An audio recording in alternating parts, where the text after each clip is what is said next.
Hey there, Cryptid family. If you enjoy the chills, don't forget to like this video, subscribe if you're new, and hit that notification bell if you're not afraid of the whispers. And now, exciting news. We've launched YouTube memberships for just 99 cents. You'll unlock awesome perks like loyalty badges, exclusive member shoutouts, members-only videos and shorts, early access to new stories, and discounts on our merch. Join us and keep the horror alive.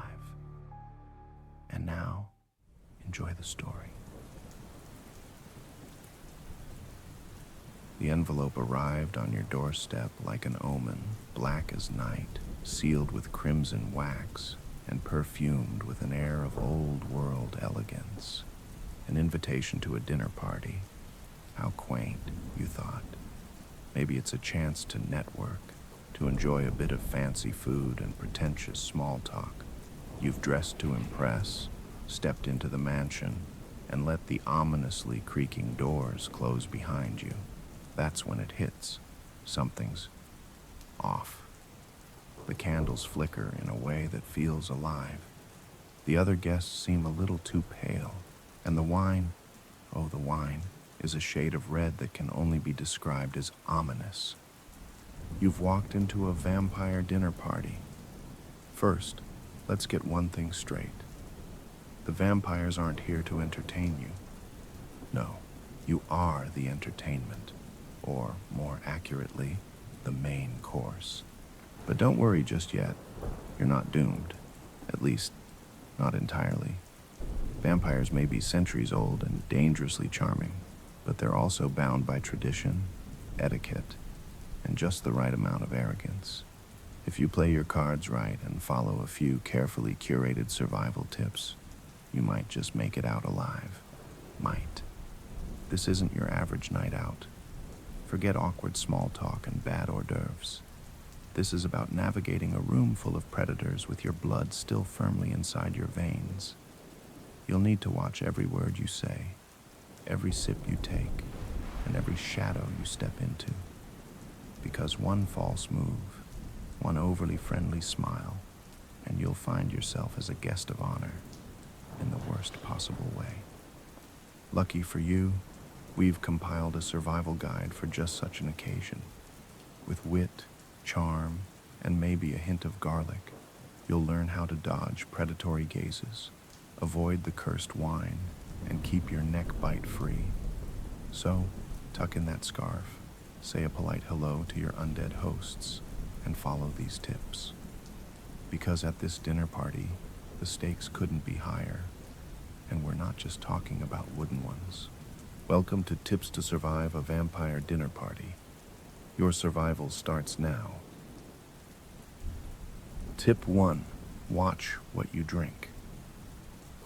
The first rule of surviving a vampire dinner party is simple. Do not, under any circumstances, drink the red wine. I know it's tempting. The goblets are ornate, the wine looks rich, and your host is staring at you with unnervingly expectant eyes. But trust me, what's in that glass is less Merlot and more Mark from accounting. You see, vampires aren't exactly known for their Bordeaux collections. What they call vintage is just a polite way of saying hemoglobin with a hint of terror. So, what do you do when the wine is poured and all eyes are on you? The key is to play it cool. Declining a drink outright might make you the most suspicious guest at the table. Instead, employ the art of distraction. Complement the wine's aroma without actually sipping it. Swirl it in the glass like you're savoring the complexity of its non-existent tannins. Bonus points if you mutter something pretentious like, "I'm getting notes of despair and rosemary."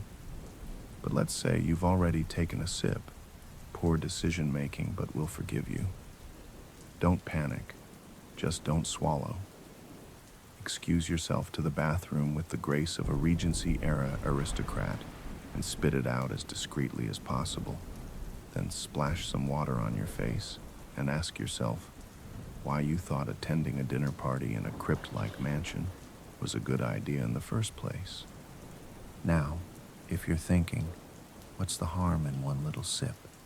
Let me remind you that this isn't just about avoiding a bad aftertaste. Vampire wine has a way of marking you. One sip, and you've basically signed a verbal agreement to become someone's midnight snack. You'll notice the stares intensify, the smiles grow sharper, and suddenly, everyone's asking if you're feeling a bit faint. Congratulations, you've just put a metaphorical neon sign over your head that reads, appetizer. So, what should you drink instead? Water is the safest bet, assuming it hasn't been tampered with.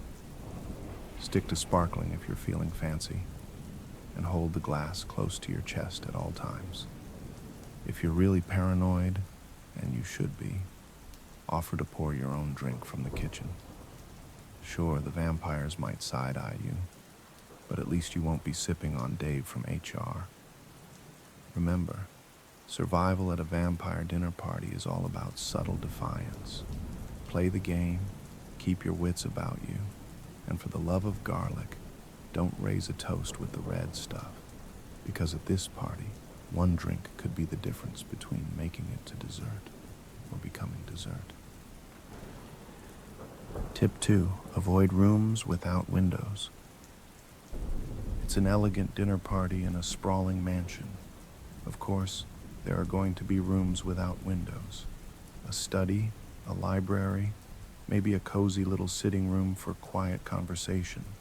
On the surface, these spaces seem charming, like they're straight out of a Jane Austen novel. But let me tell you something. Rooms without windows are traps, plain and simple. If you value your life and your blood supply, steer clear of any room where sunlight isn't even a theoretical possibility. Here's the deal. Vampires aren't stupid. They've been around for centuries, which means they've had plenty of time to perfect the art of cornering their prey. A room with no windows is the ultimate hunting ground for them. Dark, enclosed, and utterly escape-proof. The second you step into one of these rooms, you've practically gift-wrapped yourself for your undead hosts. Oh, don't mind us, they'll say with their perfectly practiced smiles. Let's chat in private. Translation? Let's make you disappear quietly. To identify these death traps before you stumble into one, pay attention to your surroundings. Are the curtains drawn suspiciously tight? Is there an eerie lack of natural light? Are you suddenly hyper-aware of how hard your heart is beating? These are your signs to back out immediately. Better to seem rude than to find yourself locked in a room with a vampire who's skipping the appetizers and going straight for the main course. But let's say you've already wandered into a windowless room. Rookie mistake, but we're here to help. First, stay near the door. Don't let the vampire block your exit, no matter how charming their small talk might seem. Keep your back to the wall if possible, and don't sit down. Sitting makes you vulnerable, and it's much harder to run or flail when you're in a chair. They'll try to ease your nerves with casual conversation. But remember, everything they're saying is a trap. Complimenting their book collection could lead to, oh, let me show you something even older, your own mortality. If escape isn't an immediate option, buy yourself some time. Mention needing to check on something important, your phone, your bag, your non-existent friend who's waiting outside. Vampires may be immortal, but they're also vain and dramatic. They'll likely give you a minute because they want the perfect moment to strike. Use that time to get out. Don't look back, don't apologize, and for the love of garlic, don't ask, why is it so dark in here? Lastly, remember this. If a room doesn't have windows, it's not meant for living. It's meant for dying. Be vigilant, trust your instincts, and stay in the light. Because the second you step into a room without an exit strategy, you've already started writing your own eulogy. Tip 3.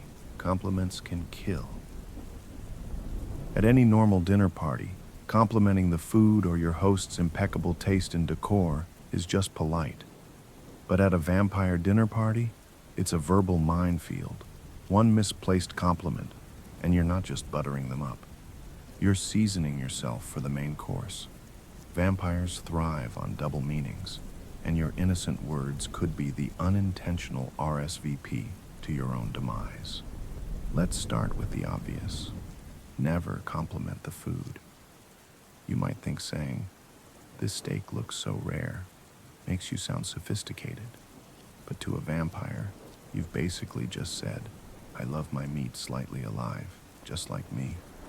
Don't give them the satisfaction of seeing you squirm when they casually reply, "Oh, it's not rare, it's fresh." Suddenly, you're wondering where the steak came from and why it smells vaguely like regret. The drinks are another conversational trap. Phrases like, "This wine has such a rich color," or "I love how full-bodied it tastes," are just begging for a vampire to smirk and say, "You should try it straight from the source." Trust me, you don't want to know what or who they mean by that. Stick to neutral comments like, "I appreciate the presentation," or "The glassware is lovely." Keep it vague and non-committal, like a politician dodging a tough question. Complimenting the vampires themselves is even riskier. Sure, they're elegant, poised, and dressed like they stepped out of a Gothic fashion catalog. But don't let that fool you. They're always fishing for an excuse to turn a conversation into a trap. Tell one of them, "You don't look a day over 30, and they'll grin far too widely and say, "Oh, I haven't, for at least 200 years. Cue the awkward silence as you realize you're talking to a centuries-old predator who's now eyeing you like a snack. Even the decor isn't safe. Commenting on the eerie paintings or antique furniture might seem harmless, but vampires are sentimental creatures.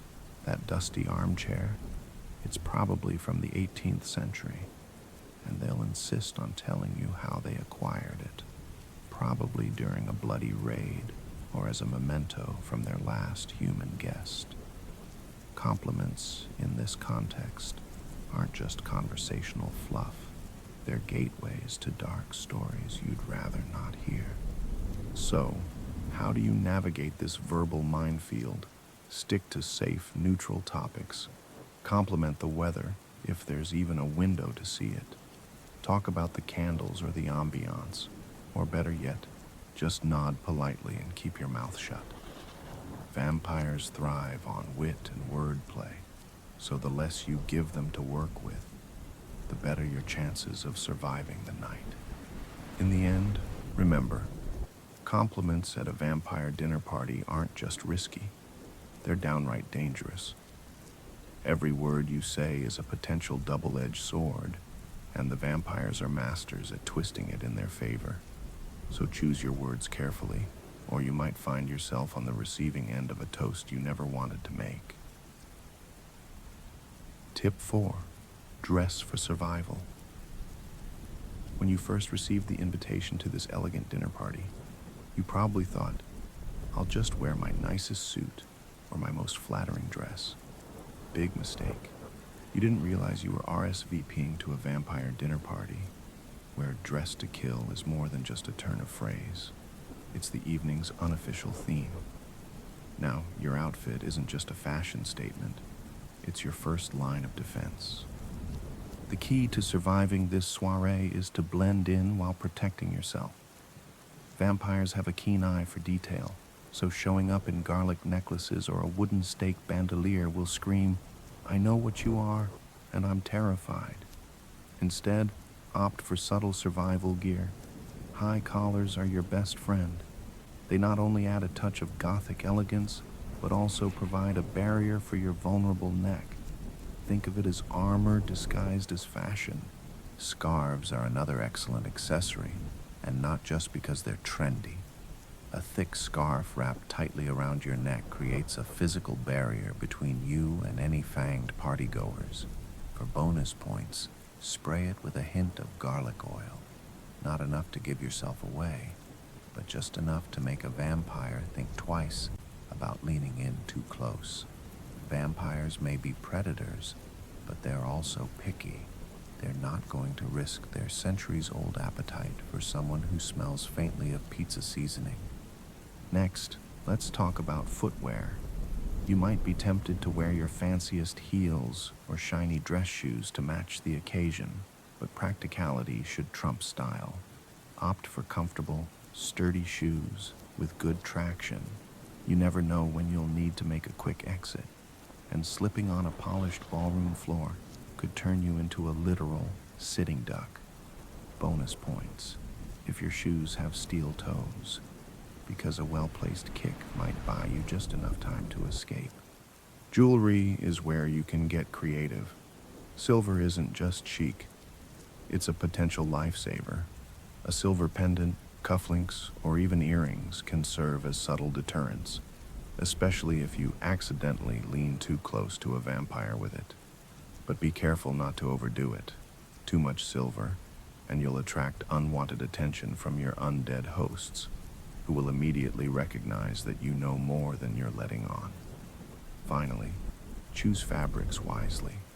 Vampires are drawn to the scent of blood, so avoid anything that might snag or tear easily. Velvet, satin, and silk may look glamorous, but they're also highly susceptible to damage. And the last thing you want is a paper cut, turning into a buffet invitation. Stick with durable, tightly woven materials that can withstand the rigors of an undead dinner party. In short, your outfit should strike the perfect balance between elegance and practicality. Vampires respect appearances, but they also respect survival instincts. Dress to impress, but more importantly, dress to endure. Because in a world where every guest has fangs, it's better to be paranoid and alive than fashionable and, well, drained. Tip 5. Know the exit strategy. The mansion is stunning, isn't it?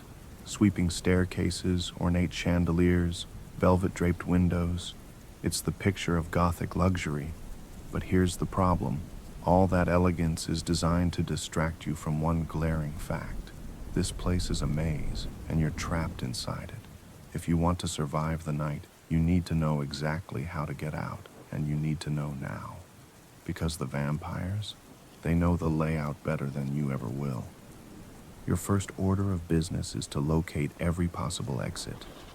Front doors, back doors, side doors, windows. If it leads out of the house, you need to know about it.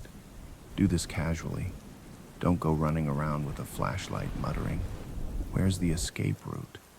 Vampires might find that suspicious. Instead, make a game of it. "What a beautiful window," you can say, while silently judging whether it's big enough to leap through without breaking all your limbs. Or, "I love how many doors there are in this hallway," while mentally mapping each one. Be subtle, but be thorough. Once you've identified your exits, pay attention to obstacles. Vampires aren't just going to leave the back door wide open for you to flee at the first sign of danger. You'll need to navigate locked doors, heavy furniture, or even worse, those weird trap rooms that seem to have no other purpose than to lure you in and keep you there. Test doors casually. "Oh, is this the bathroom?" you might ask, while discreetly checking whether the handle turns. And don't assume that a staircase will lead you to safety. In a vampire mansion, it's just as likely to lead to a crypt. Now let's talk about timing. Knowing the exits is only half the battle. You need to pick the right moment to use them. Vampires are predators, and they'll notice if you make a break for it while everyone's mid-toast. Wait for a distraction. Maybe the host launches into a centuries-old monologue about their tragic past. Maybe another guest draws attention by fainting, poorly timed. but useful for you. Whatever the distraction, seize it and move quickly. In a vampire dinner party, hesitation gets you killed. If all else fails, and you're cornered with no clear way out, remember that improvisation is your friend. Curtains can be ripped down and used to block a vampire's path.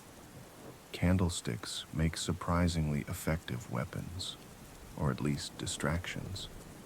If you're desperate, throwing a chair through a window is always an option, though it will make a dramatic exit you'd probably rather avoid. Still, better dramatic than dead. Finally, and perhaps most importantly, never let a vampire know you're planning your escape. Compliment the decor, make polite conversation, and act like you're enjoying the evening. The second they suspect you're thinking of leaving, you'll find yourself invited into the wine cellar, where the only way out involves a lot less blood than you started with. In short, keep your head on a swivel, know your exits, and never get comfortable. Because at a vampire dinner party, the difference between survival and becoming a late-night snack is all in the escape plan. Tip 6. Don't be the entertainment. At any dinner party, there's always some poor sap who becomes the center of attention. The one roped into karaoke, forced into a game, or unwittingly turned into the evening's main source of entertainment. At a vampire dinner party, that role isn't just embarrassing, it's life-threatening. Here's the hard truth. If the vampires are looking at you instead of their plates, you're in serious trouble. Vampires, for all their charm and sophistication, are hunters at heart. They love a little spectacle before the kill. It makes their centuries-old lives more interesting. So when the host suddenly suggests a post-dinner game or activity, consider it a red flag the size of Dracula's cape. The goal of these games isn't fun. It's to separate the weak from the strong, the clueless from the cunning, and most importantly, the prey from the survivors. Don't be the prey. The trick is to avoid standing out without looking suspicious. If the host says, "Shall we play a game?" don't immediately jump up and shout, "No thanks, I value my life." Instead, smile politely, laugh along, and subtly redirect the attention to someone else. "Oh, I'm terrible at games, but I hear Jonathan is an absolute riot," you might say, casually volunteering some hapless party-goer as a decoy.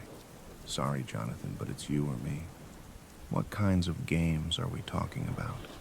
Well, don't expect Pictionary or charades. Vampire games tend to be unique. Maybe it's a version of hide and seek where the vampires do the seeking, and you're supposed to do the hiding. Except there's no guarantee they won't accidentally find you. Or perhaps it's a contest to see who can drink their wine the fastest. Spoiler, they're not drinking wine. Whatever the activity, it's designed to put you in a vulnerable position, physically or mentally. Stay alert, and don't trust the rules. Vampires always cheat. If you're forced into participating despite your best efforts, keep your wits about you. Stay in well-lit areas. Avoid splitting up from the group, and don't let anyone coax you into just one quick round of anything. Treat every suggestion as a potential death sentence and act accordingly. If the host offers you a blindfold, assume it's not for a piñata. Finally, remember that vampires feed off more than just blood. They feed off fear. The more nervous or flustered you appear, the more entertaining you become. Keep your cool, even if your heart is racing faster than a caffeinated hamster on a wheel. Radiate calm, confidence, and a touch of disinterest. Vampires love drama, so denying them the satisfaction of seeing you squirm is a victory in itself. At the end of the day, or night rather, your goal is to blend in, deflect attention, and avoid becoming the evening's headline act. Let someone else be the life of the party. You just focus on surviving until the end of it. Tip 7. Stay in the crowd. At a normal dinner party, it's polite to mingle, strike up small talk, and occasionally wander off to explore the host's bookshelf or check your phone in the bathroom. At a vampire dinner party, this is the worst possible thing you can do. The second you separate from the crowd, you're no longer a guest, you're prey. And vampires, they prefer to dine alone. The first rule of surviving the night is simple. Stay where the people are. Vampires are predators, and predators love a stray target. As long as you're in the middle of a group, you're harder to isolate. Think of it as the human equivalent of a safety in numbers approach. Sure, the other guests might be annoying, but they're also your best defense against becoming someone's midnight snack.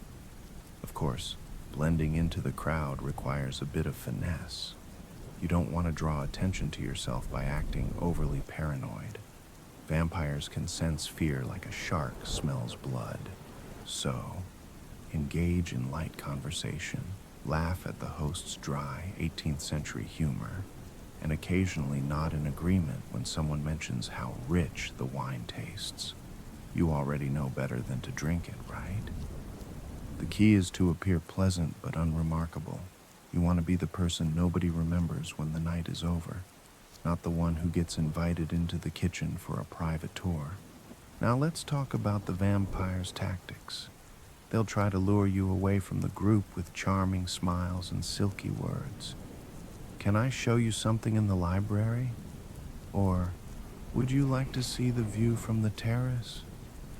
Might sound innocent, but they're anything but. These invitations are just clever ways to isolate you, and once you're alone, you can kiss your blood pressure goodbye, literally. Politely decline, make an excuse, or, if necessary, fake a coughing fit. Vampires might be undead, but they still know to avoid people who seem unwell. If you're feeling bold, use the crowd to your advantage. Position yourself near the loudest, most attention-grabbing guest in the room. The one who can't stop talking about their latest vacation or the historical accuracy of their outfit. Vampires love an audience, and they're more likely to focus on the person who's soaking up all the limelight. Think of this as tactical deflection. Let someone else take the spotlight while you quietly plan your next move. And whatever you do, never, ever leave the room alone. Even if you're desperate to escape the endless chatter about 19th century poetry or the host's antique furniture collection, resist the urge to wander off. The second you step into that empty hallway, you're as good as caught. Stick with the group, endure the awkward small talk, and remind yourself that boredom is far better than becoming an hors d'oeuvre. In the end, surviving a vampire dinner party isn't about being brave or clever. It's about being boring. Stay in the crowd, blend in, and let someone else be the intriguing guest of the evening. Because when vampires are hunting, the safest place to be is exactly where everyone else is. Tip 8. Distract with humor. When it comes to vampires, charm is their weapon, mystery their shield, and centuries of life experience their ultimate trump card. So how do you, a mere mortal, even the playing field? With humor, of course. Vampires may be immortal bloodsuckers, but they're also ridiculously melodramatic. If you can make them laugh, or at the very least catch them off guard, you'll have a chance to keep their fangs at bay. First, let's address the obvious. Vampires don't have a great sense of humor. Their idea of a joke probably hasn't evolved since the 1700s. And even then, it was mostly dark puns and dry wit. This is why your modern, self-deprecating humor can be so disarming. Cracking a joke about how you might taste like fast food, or quipping, "I hope the dessert isn't me," shows that you're aware of the situation but not panicking. Vampires love a confident guest. they're more fun to toy with. And humor is a great way to project that confidence. But timing is everything. Don't throw out a punchline when a vampire is clearly sizing you up for dinner. That's like trying to tell a joke to a shark mid-attack. Instead, use humor to deflect attention when the conversation gets too close to dangerous territory. If someone asks why you're not drinking the wine, you could smile and say, "I'm on a cleanse. Human blood doesn't fit my macros." It's absurd enough to make them chuckle and casual enough to steer the conversation elsewhere.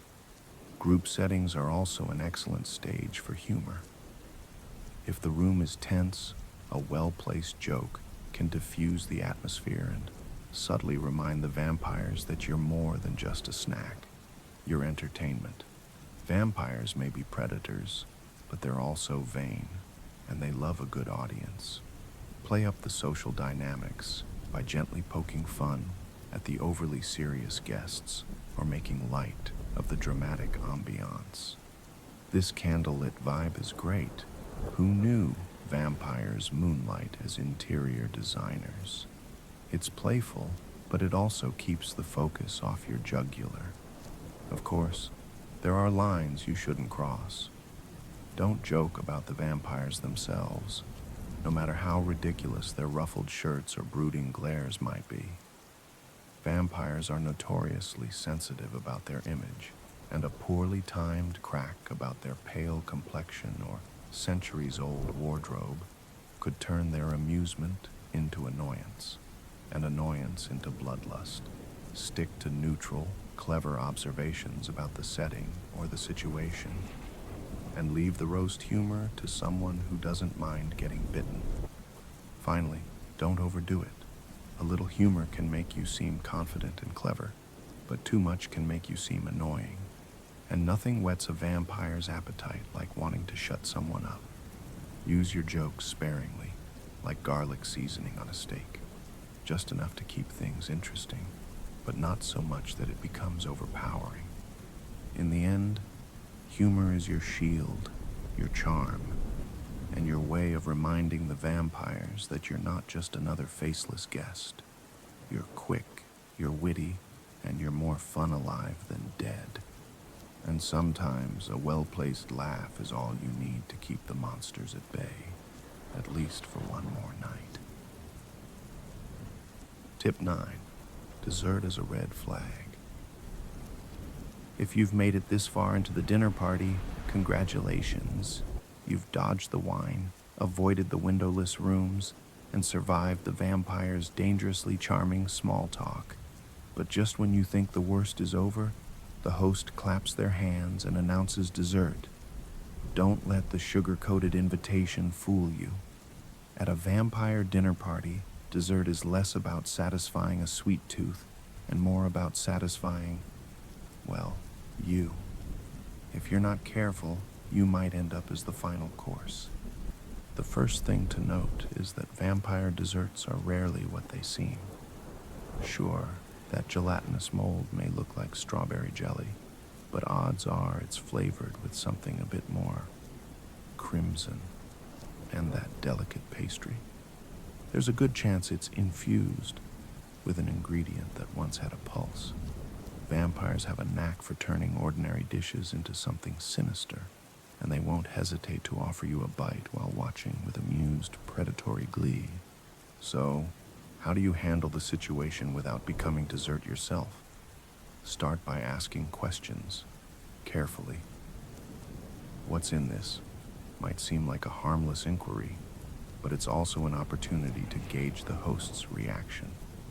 If they chuckle darkly or respond with something vague like an old family recipe, it's best to politely decline. Vampires love a good double entendre, and if the answer feels like it has a hidden meaning, you can bet it does. If declining outright feels too risky, opt for the classic, "I'm so full" excuse. Compliment the meal profusely. "Everything was so delicious, I couldn't possibly eat another bite." And then push your plate away with an apologetic smile. Vampires are proud creatures, and flattery will often soften the blow of your refusal. Just be sure to look sincere, or you might find yourself encouraged to take a bite anyway. Another tactic is to stall. Pick at the dessert with your fork, nibble the edges, and generally make it look like you're eating without actually consuming anything. If the vampires seem particularly interested in watching you eat, feign a sudden distraction. Oh, is that a portrait of Lord Byron over there? How fascinating. The goal is to buy yourself time until the conversation shifts or someone else becomes the focus of attention. And let's not forget the ultimate red flag. If the dessert is served with an accompanying drink or sauce that looks suspiciously like blood, don't even pretend to taste it. Vampires are subtle, but they're not above testing your naivety. The second you raise that fork to your mouth, you've crossed a line that's hard to uncross. At that point, you're not just a guest. You're the warm-up act for their real meal. In the end, the safest bet is to treat dessert as if it's cursed, which, let's be honest, it probably is. Vampires may enjoy a bit of theatrics, but their ultimate goal is always the same: to leave the party well fed. Don't let your curiosity or politeness lead you to a deadly mistake. Politely decline. Keep your plate untouched. And remember, at a vampire dinner party, the sweetest things are often the most dangerous. Tip 10. The host always has a plan. If you've made it to this point in the evening, you might be feeling a little confident. You've dodged suspicious wine, avoided windowless rooms, and sidestepped the dessert. But don't let your guard down now, because the most dangerous vampire at the table is always the one in charge. The host didn't invite you here for your sparkling personality or impeccable fashion sense. No, the host has a plan, and you're the unwitting star of it. Let's start with the basics.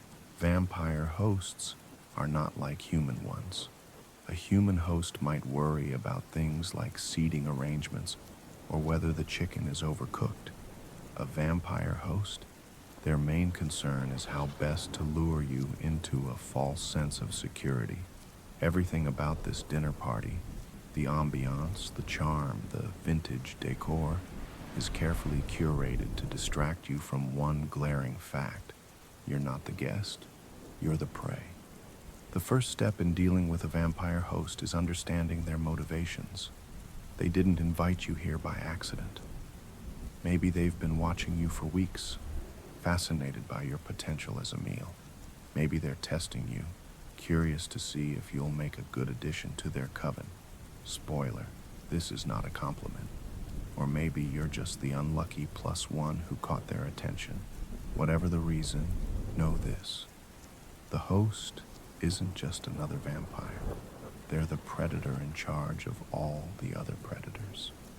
Pay attention to how the host interacts with the other guests. If they're giving subtle nods or whispering instructions, it's not to discuss the wine pairing. They're orchestrating something, and you're likely the target. The host will be watching your every move, waiting for you to slip up, whether that's by drinking the wrong thing, wandering into the wrong room, or simply showing too much fear. The key is to remain calm, confident, and most importantly, uninteresting. Blend in with the other guests and give the host no reason to single you out. But what if the host approaches you directly? This is where things get tricky. Vampire hosts love one-on-one interactions because they can control the narrative, and you. They'll compliment your outfit, ask about your life, or maybe share a harmless anecdote about the house's history. Don't let them lull you into a false sense of security. Respond politely, keep your answers vague, and resist the urge to share anything personal. The less they know about you, the harder it is for them to exploit your weaknesses. If the host invites you somewhere private, a study, a balcony, or the infamous wine cellar decline as gracefully as possible. I'd love to, but I wouldn't want to miss the group's conversation is a safe fallback. If they insist, steer the conversation toward the group and make your escape as soon as an opportunity presents itself. The host may be powerful, but even they can't attack you outright in front of the other guests without breaking their own rules of decorum. Finally, remember that the host always has a backup plan. If all else fails, they'll stage an accident or create a distraction to isolate you. This is why you need to have your own plan. Know the exits, keep an eye on the time, and be ready to leave at the first sign that things are turning sour. Vampires may be cunning, but they're not invincible, especially when faced with a guest who refuses to play by their rules. At the end of the night, surviving the host's machinations comes down to one thing: outwitting the predator without letting them know you're onto them. Smile, nod, and toast to their hospitality, but never forget that you're walking a fine line between guest and victim, because when the host has a plan, you'd better have one too. Well, congratulations. You've survived the vampire dinner party. Your neck remains unpunctured. Your blood stays firmly inside your body, and you've made it through an evening of Gothic charm, thinly veiled threats, and deadly etiquette. Sure, you're probably mentally scarred, overly paranoid, and now deeply distrustful of anything described as vintage. But hey, you're alive. That counts for something, right? As you step back into the fresh night air, assuming you even found the front door, you might be tempted to laugh about the evening. Maybe you'll recount it to friends as a quirky, "You wouldn't believe this" story. But deep down, you know the truth. Vampires are real, and they almost had you. Almost. Now let's reflect on the lessons learned. You've mastered the art of avoiding suspicious wine and windowless rooms. You've dodged the host's manipulative charms and managed to stay out of any games that would have ended with you pinned to a wall. Most importantly, you've proven that wit, vigilance, and a touch of dark humor are the ultimate survival tools, even when faced with creatures who've had centuries to perfect their hunting skills. But here's the thing. The vampires will remember you. Oh, they'll smile and nod and thank you for attending. But don't think for a second that they've forgotten how you slipped through their fingers. You're now a marked guest, the one who got away. And while they might not come for you tomorrow or next week, the next time you receive an elegant black invitation in the mail, think twice before opening it. Until then, live your life, appreciate the sunlit mornings, enjoy garlic bread with reckless abandon, and savor the knowledge that you've outwitted creatures who've been around since before electricity. But remember, the world is full of shadows, and not all monsters come with invitations. So here's to you, the survivor of a vampire dinner party. Keep your neck covered, your wit sharp, and your instincts sharper. Because while you may have survived tonight, there's always another dark corner waiting to test your resolve. Cheers, and may your evenings never again involve bloodthirsty hosts or menus suspiciously lacking in chicken.